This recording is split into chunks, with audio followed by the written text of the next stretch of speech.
Someone's going to jail. And Mar-a-Lago affidavit unsealed? What? The breakdown starts now.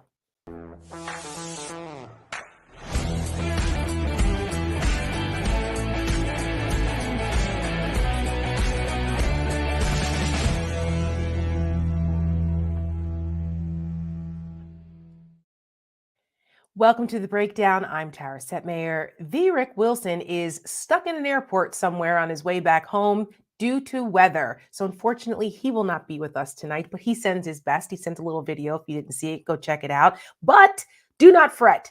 I have friend of the show, legal eagle, former federal prosecutor Harry Litman with me to break down all the legal stuff that happened today because a bunch of things happened. And later on in the show, Stuart Stevens, senior advisor to the Lincoln Project and veteran of 5 presidential campaigns. He's here with us too. We're going to talk a little politics about what's been going on this week and the fallout of everything, even from Cheney's loss and everything else that's happening. So stay tuned for Stuart. He'll be joining me in a little bit as well. If you have legal questions for Harry, please send them in and we will try to get them answered or put them on screen. So I encourage you to do that. But as I mentioned, we had some big news today, including the judge down there in Florida making a decision as to whether the affidavit that the search warrant on Mar-a-Lago was predicated on should be unsealed or not. A lot of people thought there's no way. There's too much involved in this, could compromise the ongoing investigation. However, there was a turn. It looks like the judge is open to unsealing some of this thing and has given the government a week to come up with their revised, redacted version of this to be released. Now, the government can appeal this, from my understanding, but I don't think a lot of people saw this coming. We also had Alan Weisselberg, Donald Trump's CFO, the CFO for 40 years of the Trump Organization, pleaded guilty today to tax evasion, basically, and he's going to jail. So I'm going to ask Harry about that. And then, of course, Rudy Giuliani and what happened down in Georgia. We have Harry here, so I can ask him exactly what the hell happened there as well. Did he plead the fifth? Was he attorney-client privilege? What was all that about? So without further ado, let's bring Harry in to talk about it all. Harry, welcome back, my friend. Thanks, Tara. Good to be here.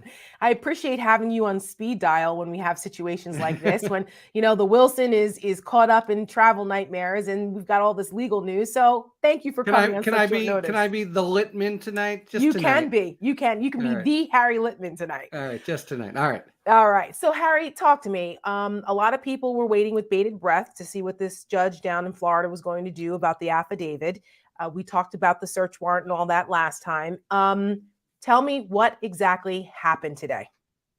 Yeah, so I was one of many who were thrown a bit, just as you said, Tara. This guy, he's a long-term AUSA, considered very sort of careful, thoughtful academic. I thought that guy is made to order to respect the government's case here. And the government's case was, you cannot unseal this affidavit. You'll give them a roadmap of the investigation. You'll endanger witnesses. You'll give disincentives to future witnesses in high-profile investigations. And guess what? He talked about sort of first principles and the huge public interest in this case, and he's disinclined. He's inclined to grant it somewhat. So what he said is, everyone understands you can't, reveal national security information. You can't reveal who the classified informants are, et cetera. He said, government, come back in a week, give me your redacted version. Now, DOJ had anticipated this, and they dropped a footnote saying, by the way, we couldn't do it redacted here because there's so much we'd have to redact. It would be like incoherent. It would be, like black, black, black, Tuesday, black, black, black, black, black, the. But and they were really arguing strong in court today, including the head guy for all of counterintelligence who had come down with Trump before. Jay Bratt. That's Jay Bratt. You got it. And the court said, I really am inclined to try to give some of this to the public, have some transparency. So we're going to see. DOJ has a tough week ahead of them. They're going to sit there with their black magic marker and try to, minimize the redactions, but anything that could help identify the confidential informants, especially. And by the way, normally you talk about breakdown, but here they had another point, and it's a strong one. If we say who the witnesses are, Trump's maniacal MAGA crowd will kill them, or right. really come after them, and that's no joke. It's already been happening, so that's another reason to redact it. But at the end of the day, this is like a really big document, 100 pages, and he thinks that there can be some things that are shown to the public. One interesting point here, Trump's lawyer, Trump all week, transparency, I want to see it. They took no position, and this is kind of careful what you wish for, because when this comes out, even in redacted form, what's it going to show? Besides all the potential criminal conduct, it's going to make it very clear they went back and forth, back and forth, back and forth, served a subpoena, and Trump thumbed his nose at it. In fact, we got one little illuminating datum today. He when he showed and published the warrant sheet, you could see that it said, you could see that it was the provision of 1519, that basically what happened was they lied to him. They said, we have nothing else, and they concealed it. And that was one thing that came out. But anyway, Trump on that point, though, Harry, it's more than they just lied. When you say they, wasn't it his lawyer who said that she signed off on the fact that, oh, we gave everything to you? This was, a couple months ago. And it turns out that no, actually you did not. Isn't she in some trouble for that? She or he, and the New York Times has at least one lawyer. So yeah, that statement, that piece of paper. The parking garage lawyer, right? I mean, Trump's legal team handling this isn't exactly the best people, by the way. Jenna Ellis, I don't know. But yeah, so that's hot water. Now that lawyer, though, it's hot water. All of this whole week, it's hot water for Trump too, because presumably that person's either going to say, you got me, where do I go to cooperate? Or, hey, I didn't know anything, I was victimized, I'm going to tell you the whole story. Either way, not good for Trump. And that's just the piece of paper. Presumably, there were other ways in which they said it. And I just want to underscore this: when it comes out, it's going to make it clear that, Trump was a complete jerk, or the team certainly was for it got people. Well, the reason I bring it up is because people have been saying, well, maybe it was all negligent. He didn't know what he was taking.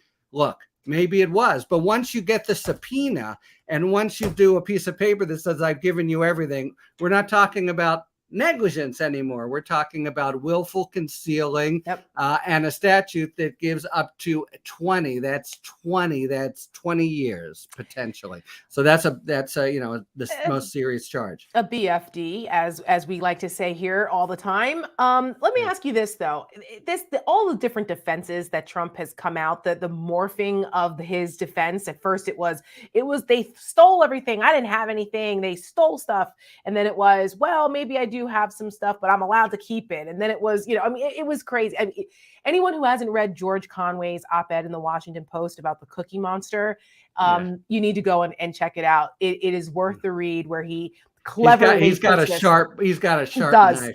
He really does. He cleverly puts this into a Cookie Monster analogy, which is great. But 18 of Trump's former national security and senior staffers have come out and said this idea of him being able to blanket declassify all of this, so this is moot anyway, so what? It was all declassified. What are they talking about? That is a bunch of bullshit. They literally said bullshit on this, from John Bolton to Olivia Troy to John Kelly and others. They're like, no, this standing order that anything I take to my residence or Mar-a-Lago is declassified. That's nonsense, right, Harry? Can you just explain a little bit about, like, the president doesn't have a magic wand where he can just say declassified in his own mind and that's it. It's a process, right? Preposterous. You're 100% right. Look, there's a process. It's all laid out. And actually, we had an interesting story today that got swamped by everything else about Kash Patel. But he actually, in his story, he showed a memorandum, a real thing that they'd done. And look, it has to be that way. Classified or not isn't for Trump. It's for the entire government. You're there and you want to see the stamp classified or declassified. And there is a process at the end of the day. Yes, the president can make the call, but you send it out all over the government. Can we declassify this? You get input and the like. And yeah, the notion of the kind of whoop, declassified, it really is. Anyway, and Leon Panetta, I think, called bullshit on it as well. Everybody has. The only potential relevance here, Tara, is if the United States DOJ could think, if he goes up and says it, and by the way, he'd have to testify to do that, and good luck for that. But if he went up and said it, would a jury think, oh, I know it's not the law, but does it possibly go to a reasonable doubt about guilty intent? But the idea of it, that this is how it's done, and the idea, by the way, he's done both things. He's tried to say, oh, I did it, didn't you hear me say it? But he also said standing order. Right. There's no, and that a standing order, I mean, there could be such a thing if it's just one problem, there's no order and it's not standing. But I mean, they could have done it, and there are ways to do it, go by all say, but they never did it. So yeah, it is really, you said it better, but I'll just go with the more decorous, preposterous. That Kash Patel story, we're going to hear that name a bit more. Those of us in the inside the beltway kind of know that Kash Patel is a complete jerk off and unqualified for the positions he's in and that he was given. And this was a guy that Trump was trying to put over at the CIA to be the deputy CIA director. And Gina Haspel threatened to resign and said, no effing way. Gina Haspel, a total pro, right? Total pro. I mean, she's been there for 30 years, one of the best of the best. And she was like, get the fuck out of here. I'm not going to put up with that. That's why he ended up at the Department of Defense, as opposed to wreaking havoc at the CIA. So imagine. Good Lord. And one more cartoon villain. I feel lately that, like, if I didn't speak English and I was just watching TV, it would be so clear who the bad guys are. There's the only people left with Trump now have, they just look kind of decrepit and dishonest on the way. Really, and Kash Patel, he fits. I don't want to judge it. Well, I mean, look at the guy. And him, Stephen Miller. I mean, these guys, they're all, their disposition is just of, creepers and skeeves, as we would say in Jersey. And it's, again, only the best. I don't think so. This guy, he was going to post the classified stuff to his podcast.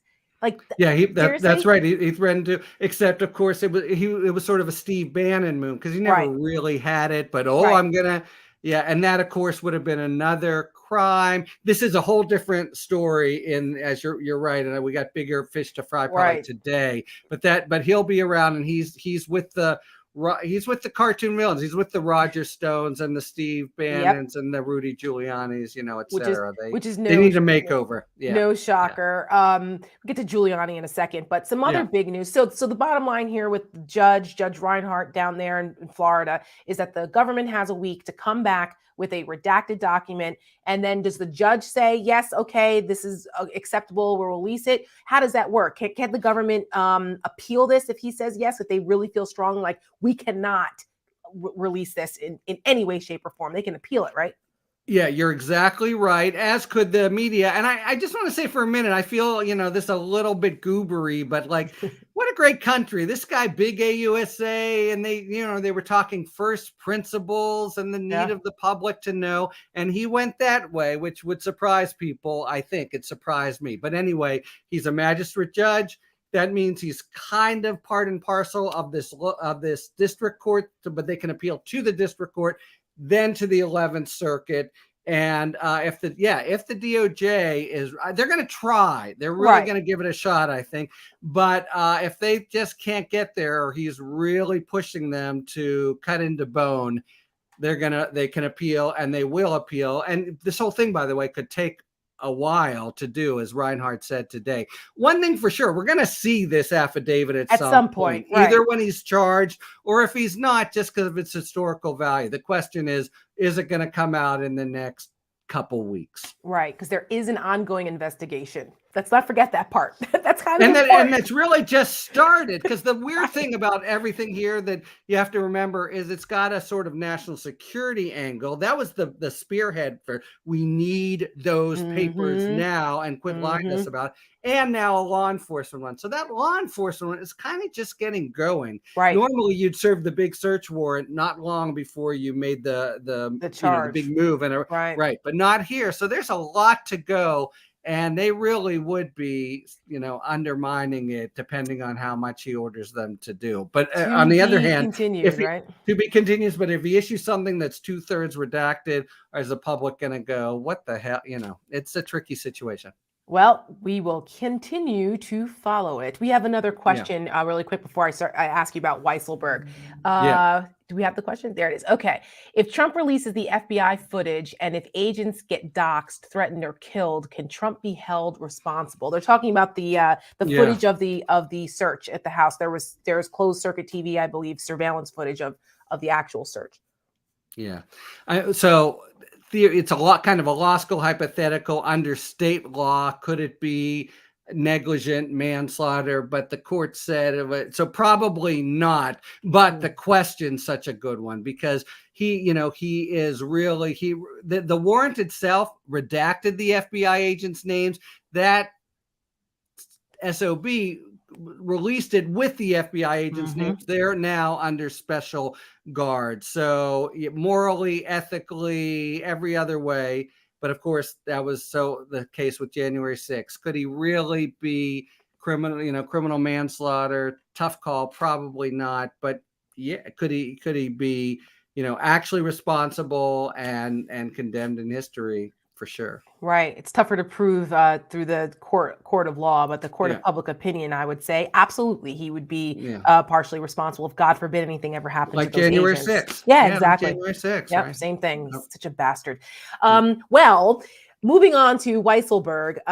So Alan Weisselberg has been the CFO for the Trump org for like 40 years, even back to the days of when hired by the old man, father, right, was running the organization. He knows where all the bodies are buried and who paid for the shovel and where that money came from. Like, he knows all of it. And this, if you want to put it in the context of a mob movie, he would be probably one of the capos or lieutenants right under the mob boss, right? Who's now taking one for the team.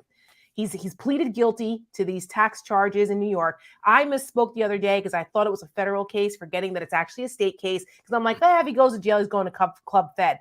He's going to Rikers.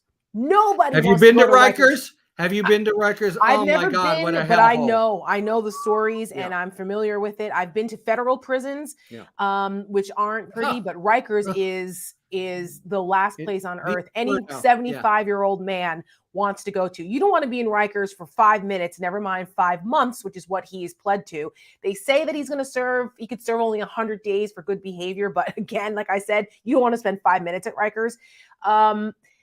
What happened here? Because people are thinking, did he flip? Did he not? Yes, he's compelled to testify against the Trump organization, but not against Trump personally. What's happening here? Yeah. The man who kept the secrets. It's really true. And I thought about this. Would he be the consigliere? Would he be Duval? Right. I think he's like the dweeby green shade accountant in the back who just stayed loyal. He was under tremendous pressure to turn against Trump. He didn't do it. But the judge, so when I first heard it, I was like, well, and this was the reason, by the way, that the DA, when he came into office in Manhattan, said, I don't have a case here. Even though but his predecessor, Vance, and the prosecutor said he did, but Bragg said, without Weisselberg, we don't have a case. And Weisselberg just hung fire. Now, though, it turns out, I think, that Bragg is still going to get a half a loaf.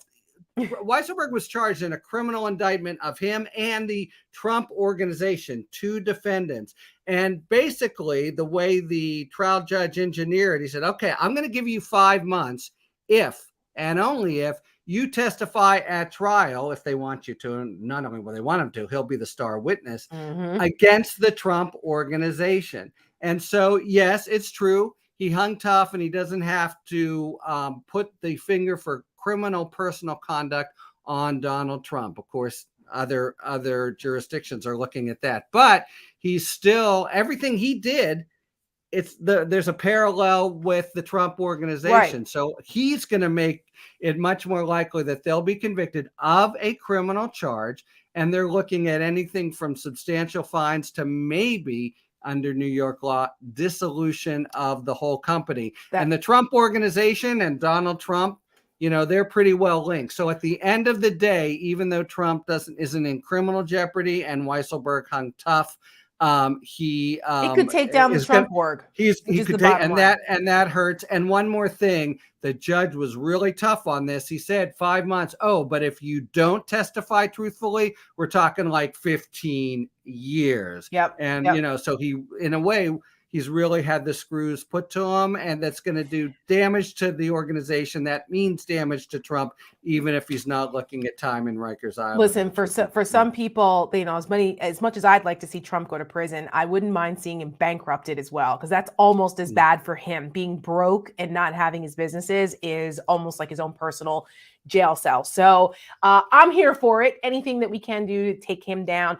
And the idea that Weisselberg didn't snitch on Trump, and the reports that are coming out that they think it was a family member who snitched on Trump for the search warrant because of some of the specific locations of where these things were. So there's all this speculation. Mary Trump and I think Michael Cohen said they think it's Jared. We have our famous insider video where we've said, who could it be? Before we knew there was a real snitch, we suspected, because Jared is no fan of going to jail. We already know his father's already been to federal prison. So he's such a weasel. So that, I think, is just a juicy tidbit about what's happening inside Trump world. He can't trust anybody. And not having it revealed, he has to distrust every single. That's right. Is it you? Is it you? Is it you? Yeah. Well, lastly, before I let you go, and just the last minute, really quickly, the Giuliani situation on Tuesday. I talked a little bit about this with Michael Steele, but so Giuliani goes down to Georgia. He testifies for a couple hours. Everybody suspected that he pled the fifth, and they're like, "Well, what was he in there for 6 hours for?" Well, because he can plead the fifth to every single question that they ask him, as opposed to saying, "I plead the fifth to everything," and walking out. But this idea of him using attorney-client privilege to try to avoid answering some of these questions, why is that not credible? Well, just because it doesn't exist for a few reasons. So first of all, I know why. I want you to explain it to the people who don't know why. So for starters, attorney-client privilege is for communications that a client brings to you for the purpose of getting legal advice. Everything Giuliani's on the hook for criminally is he went down to Georgia legislature and told every fib in every tall tale in the book, the stolen ballots in the suitcase, the machines, the dead voted, all of it was total crap. Right. And he actually said, well, it was either communications with Trump or things I did to defend him. Wait a second. Not so much. That first part might be something to do to defend him. I'm sorry, that's not attorney-client privilege. But second, there's the crime fraud exception. So everything, even if it had been attorney-client privilege, and it wasn't, if it's in the service of fraud, you can't use it either. Now, on the other hand, they go to the grand jury. He's there all day because they answer question after question. The federal system, he wouldn't have had to go in, but they ask him question after question, just like Trump in New York. Yep. And he has to say, now, if he said to some attorney-client privilege, they could stop the music, go to a judge, get a ruling, wait a week, but they probably didn't do it. They just let him say it, even if it's not valid. Of course, the grand jury got to consider it, and they're actually, to be part and parcel of whether they decide to recommend charges. But it's possible in there. I don't think he gave anything substantive, but the mix of Fifth Amendment, when really pushed to the wall, versus attorney-client privilege, we won't know now for a while, and we will know when he's charged, because that testimony will come out. Bottom line is, Rudy Giuliani is in big shit trouble, and he's most likely going to be charged in Georgia, and we still have the case in New York that's going on. So, again, world's tiniest violin for lying ass Rudy Giuliani. What a fall. A rough couple weeks. It really is, by the way. This is for later, but man, what the hell happened to that guy? I mean, I'm a former U.S. attorney, and it's like, Right. Come on, how could you turn? He's really gone over the dark side. I think Not volumes. just because he represents Trump, but because he's so willing to All of lie it, and say right? anything. All of Yeah, it, from Trump yeah, to Russia and all that. Just yeah. all of If it. there's a God, yeah. Volumes will be written about that, I'm sure, as well. Well, Harry Litman, I appreciate you. Thank you so much, my friend. We'll be talking again soon. Always a pleasure. Thanks, Tara. All right. So I hope that answered everybody's questions on all of the legal stuff. We're going to talk a little politics now. I'm going to bring in Stuart Stevens, senior advisor to the Lincoln Project and veteran Republican strategist extraordinaire, and my good friend, Stuart. Good to see you. Good to see you. So, all of this Trump legal stuff, I mean, it almost feels like there is something actually happening, right? I mean, we've been waiting for this for years, and he's been able to skirt around things for all these years, and it just kind of feels like it's starting to close in on him a little bit. I don't know. What do you think? I mean, when you and I were still Republicans and were drawn to the party, there was a thing we used to say, character is destiny. Right.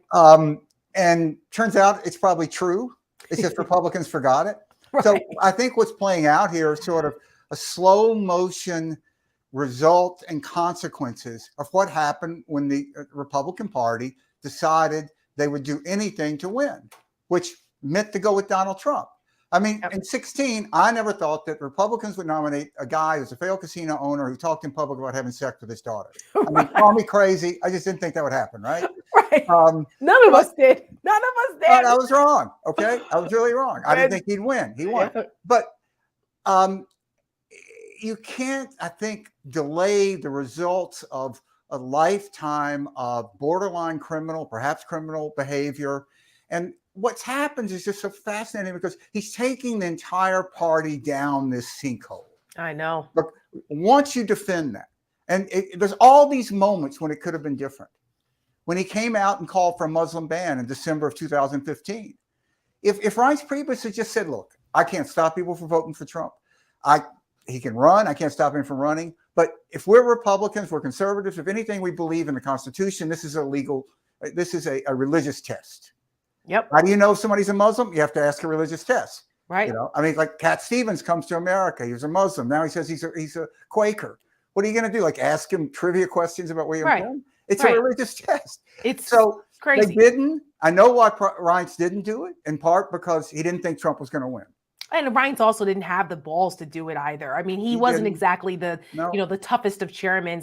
I joke with Michael Steele all the time that if he had been chairman, he says it too, that if he had been chairman at that time, there's no way Donald Trump would have been the nominee. No way. 100%.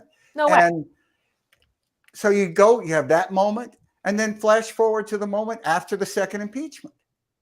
Oh, if they had just impeached the guy, they could have been done with him. That's true. And it wasn't like he didn't. It was right there on a silver platter. Impeachment. Yeah, you had this special moment when, I mean, even Kevin McCarthy was saying, like, it's not a good thing to attack the Capitol and try to hang the vice president. Call me crazy. But that lasted all of 5 minutes. That sort of brief moment in time. And he couldn't do it. And which leads us to, the whole Liz Cheney thing. I mean, Liz Cheney losing this week is unsurprising. I mean, we saw this coming. It wasn't a shock, but it's still shocking to me that someone like Liz Cheney, who comes from a revered political dynasty in the Republican Party, like the Bushes and like Reagan, and I mean, like a dynasty, wins her election 73% of the vote just 2 years ago and loses by 40 now for committing one cardinal sin, which was speaking the truth about Donald Trump's lies. It doesn't get any more conservative than what Liz Cheney has been doing. And yet that's not the metric anymore. It has nothing to do with that. Republicans have completely thrown that out the window. And Kevin McCarthy's dancing on her grave, on her political grave. And she's basically telling Kevin McCarthy to go fuck off. Because now, even though she's lost, she, I think, is in a really empowered position to be the conscience of the Republican Party, constantly walking around that mirror, holding them to account for their hypocrisy and cowardice. So, Liz Cheney, this isn't it for Liz Cheney, but what are your thoughts? Because I know that you've had interactions with the Cheneys in your storied career, and I'm curious to think what you think. It's interesting when Cheney came in, he did a very interesting, I think, smart thing. His daughters had jobs in the campaign. They weren't hangers on, right? Mary Cheney had a job, and Liz Cheney had a job. Her job was to run debate prep. So there was a small group of us, me, now Senator Portman, and others, who were involved in that debate prep. And to see Liz run this was just masterful. Because there are a lot of people around Cheney who thought a lot of themselves. And, the people would come in and say, okay, here's the foreign policy answer to welfare reform. You go like, no, there's not a foreign policy. Right. And, plus to deal with your dad in that environment. I mean, you're there putting your father through a process that is intended to help him, but it's a tough process. We call it murder boarding in the business. I played the moderator in all those debates, which is the greatest job because it is your job to be an asshole. Right. And to ask these questions. Right. And that's why Chris Christie played that role for Trump, because he's an asshole. So he's natural for that. But go ahead. And Liz was so sort of impressive, and just her ability to read the room, to deal with these. I wrote this book after, it's called The Big Enchilada, about the campaign, and I predicted she would run for president. This is back in 2001. In 2001, I wrote this book. It just seemed like this is a big, big talent. She had all the skills. People liked her. People liked working with her. They liked working for her. She was smart. She worked really hard. She had a good sense of herself. She wasn't somehow in some inflated sense of self because she was a Cheney daughter. In fact, it's a story for another time, but Dick Cheney and that whole sort of Cheney inner circle is more different from my experience. And I spent a lot of time with them in 2000, 2004, than the public of any disparity I know of in politics. It's just a different person. But I've heard that. I have people close to me who spent time with the Cheneys and said something similar. Same thing with the Bushes. I think a lot of them, the political villainization of them was a bit unfair. It was very different than who the people actually were off camera. So I'll tell you a 2-second little story that just sort of said. Yeah. We used to do debate prep in Jackson Hole. Beautiful. And, I've been there. Vice President Cheney, unlike President Bush, who hated to do run-throughs in debates, he really liked to do real run-throughs. And he wanted it to seem like for real.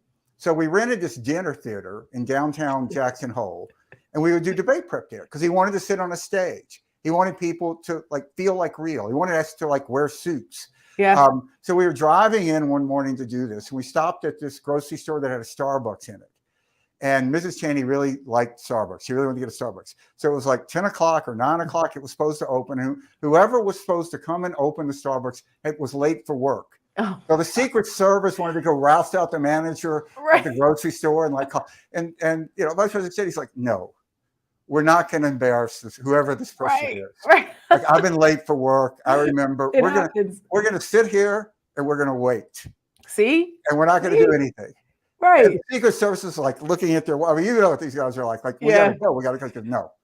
And waited. And the guy eventually showed up and went in, got Starbucks, and it was a very sort of little glimmer, like someone who. It's normal. Just not wanting to seem like someone who could throw their weight around and hurt. Right. I never worked in the White House. I never saw this interaction. Every interaction I ever saw him with President Bush, he was incredibly deferential. Yep. So this picture of him as some evil master who told Bush what to do. There's sort of two images of Bush. One is he's sort of an empty vessel you fill.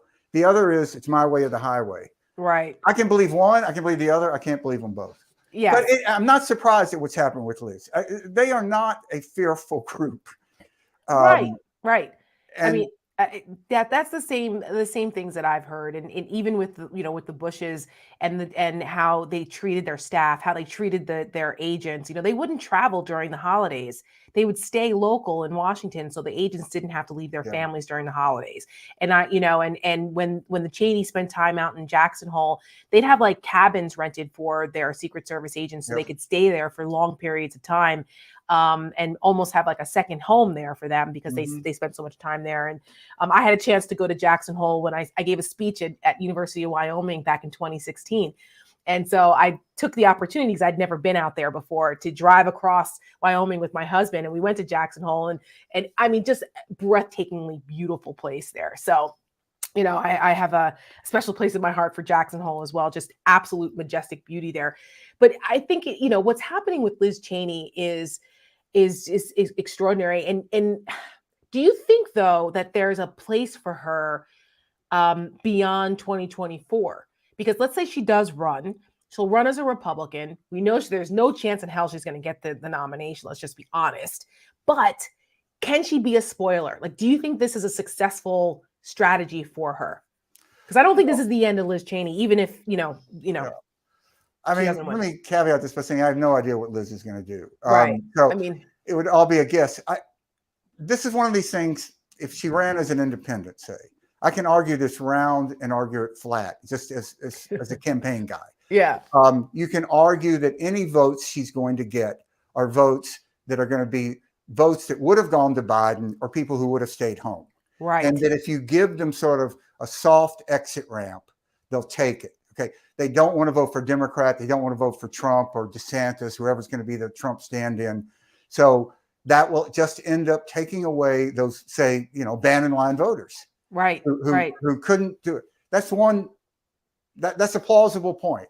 The other point, though, is if she's a true conservative, and if she takes 2 to 3% in key states out of DeSantis or Trump or whomever, that's it. They can't win. I mean, politics is a game of small numbers. You know, there's not a crazy point to be made that the Gore people make that without Nader, probably Bush might have lost. Right. So I think, and without Bernie, you know, it's possible that Hillary could have, you know, won, because there were people who, the Bernie people, kind of were spoilers and they stayed home. Yeah. Again, that goes back to the inability to imagine Trump winning. Right. I think that Hillary Clinton left a lot of votes on the table. Yeah, clearly. Why, because this guy's going to lose. It's obvious. You're not going to elect, you know. Right.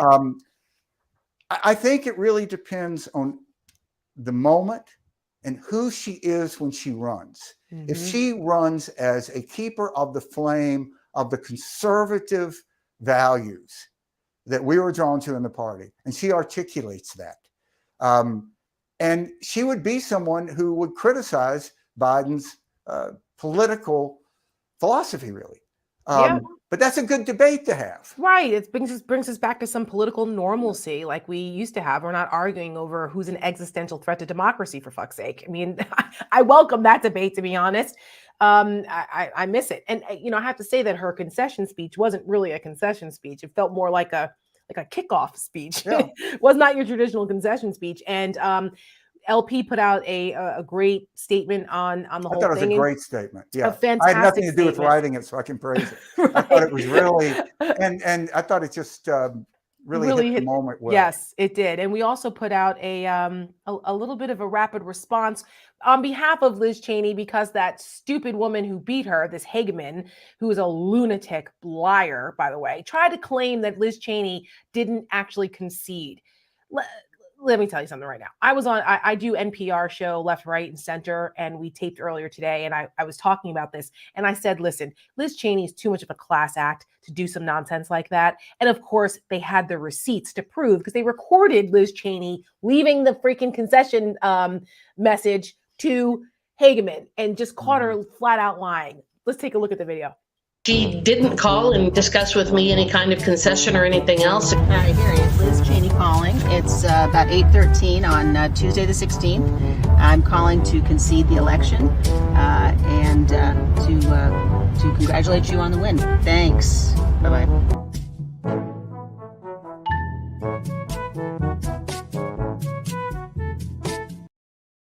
The Republican Party is where truth goes to die now. It's true. I mean, it's the slaughterhouse of truth. You walk in the door and it's like, you know, we're gonna kill you. It's extraordinary and unbelievable. You know what I said? I said, Wyoming, do better. Come on, people. You got this is who you guys choose. This woman versus Liz Cheney, all in fealty to the cult of Trumpism. My God, It's all about power. It's all about the pursuit of power. And when I got involved in politics, there used to be a thing that if you don't stand for something except election, you don't stand for anything. Yep. And it's a cliche, but it's true. It speaks for itself now. It's playing itself out every day now. Yeah, I mean, in life, in history, in everything, when Liz Cheney won. I mean, no one is going to remember this woman who was an obscure Congresswoman, Hageman from Wyoming. Right. Liz Cheney is now a historical figure with chapters yet to be written. Yep. But she's also a role model. I mean, if you're a parent and you have a daughter, you can look at Liz Cheney and say, you can be this person. And that's what's always struck me about Trump. Who in the world has a kid and said, look, be like Donald Trump? I mean, it's just unimaginable. No, none of them. Not one of his kids are worthy of being looked up to as an example. They're exactly what you don't want to be. Don't be like that. Don't be like that. It's everything exactly you right. not to be. That's exactly right. I want to talk to you a little bit about there's some good news out there this week in the electoral front, and Cook Political Report has shifted its predictions in some of the Senate races, particularly Pennsylvania, which has turned into a trolling extravaganza. Now, on social media. Now, listen, we have praised the Fetterman campaign for being really creative, trolling the shit out of Dr. Oz, because he doesn't really live in Pennsylvania. He's really a New Jersey guy. And they have been hammering this. And it's been brilliant because as a campaign guy, that the summer months are not really a time when move numbers. Right. People aren't paying attention. They're out summering, which is what normal people do. Unlike us, where we're, half summering and still all in the weeds of politics, following everything that's going on. So you don't have to. But it's difficult. So they, I think, have been brilliant in keeping people engaged and kind of nationalizing this, because Oz has given them so much fodder to do this. Now we're at the point, and the whole Wagner's, Redner's, crudité flap has been really funny. Self-inflicted wounds by an out-of-touch Dr. Oz. Now they're arguing over how many houses Oz has versus whether Fetterman lived in his parents' basement or not. And they're arguing with the, housewives memes on social media. Again, I'm here for the entertainment value, but the other side of me is saying, okay, is this a little bit beneath the dignity of the Senate now? I mean, don't the people of Pennsylvania deserve a little more seriousness here? I'm hoping that after Labor Day, that things, they can still troll because you got to keep people engaged, but I don't know. Is there a risk that it goes a little too far where it just turns into an absolute caricature here? Well, I think if I was inside the Fetterman campaign, I would just be focused on winning. Right. I know. They don't care how they win. After they get elected, they're on their own. Right. A lot about politics, you know this so well, is about agenda control. Right. It is, what is it that you're talking about? So right now, there is an issue with crime in Pennsylvania. And that's what Oz wants to be talking about. And we put up a spot about it. And what the Fetterman campaign is doing, it's like a football game. They're forcing them to play their game. So now you're debating, one guy's got 11 houses. If you're talking about how many houses you own like that in your Oz, you're losing. Yes, so that's true. I think that this will play itself out. But what really strikes me about all these Republican candidates is they have no policy. Right. There is no platform. Compare it, say what you will about 94. There was a contract with America. That's right. You can say, well, you're going to get this. What do you get with when you vote for Republicans now? They can't articulate it. And when Rick Scott put out that plan that said, I'll tell you what you're going to get. We're going to tax every person in America.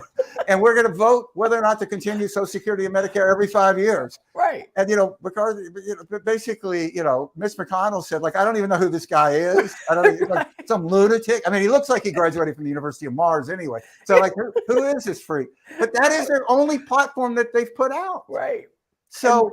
And I don't know what world that's Republican. They're obsessed with bathrooms and bedrooms, and they're out there, talking about this stuff. And ultimately, I think any sort of policy, if it's articulated well, will beat no policy.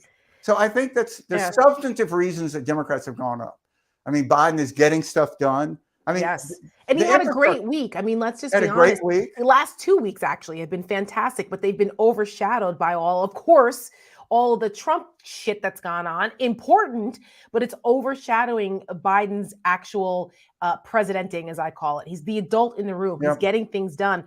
And I'm hoping that Democrats are able to focus on that to show people, yeah, you actually will get an adult in the room, and Democrats are in charge. You may not like all the policies, but we're doing a lot of good things for the American people. Gas prices are down over $1 in the last month. Inflation is starting to come down a little bit.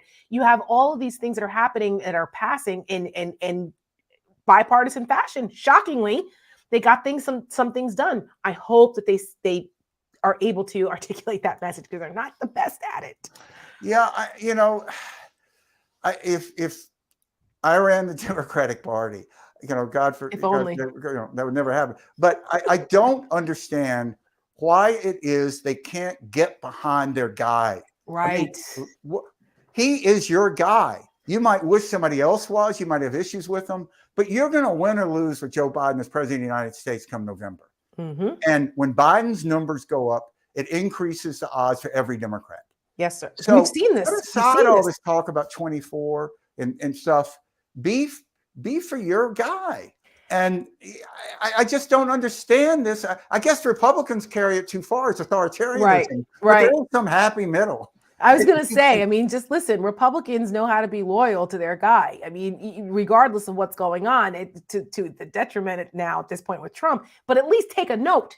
It freaking works. You know what I mean? Yeah. Like we're showing you the playbook. Like, I don't know. But, well, it has been a good couple of weeks for Biden. Numbers are improving. It looks like the Senate they moved, I think it's a 60% chance that the Democrats keep the Senate. I don't know what's going to happen in the House. It's a little sketchier, but the Senate, it's really, really important, at least, that the Democrats keep the Senate to balance out the House if they lose it. So good numbers, things are happening. And this is before Labor Day. People still really aren't paying attention. We'll see what happens after Labor Day. So, well, Stu Stevens, we're going to end on a happy note tonight. There's some things happening here. Numbers are moving. People are going to jail on the Trump side. I think it's a pretty good week. It's a pretty good week for our side of things. Stu, thank you so much. I appreciate you. Thanks for asking me to the party. Of course. All right, guys. That's it for this edition of The Breakdown. Make sure you follow Stuart Stevens as well. If you haven't read any of his books, you should, especially It Was All a Lie, his book about the Republican Party and what the hell happened to it and how a lot of it was BS over the years. And that book really hit me hard because I could relate to some of the things I thought were supposed to be true and that I believe that turned out to be not so much when push came to shove, unfortunately, in the era of Trump. So anyway, and Stu writes a lot of our ads alongside Rick. So a genius he is, and we are lucky to have him. All right, folks, thank you so much. We appreciate you continuing to support us and supporting our ads. And we've been kicking ass and taking names up in Bedminster and Mar-a-Lago with the Trump world, and we will continue to do so. We'll see you next week. Rick will be back.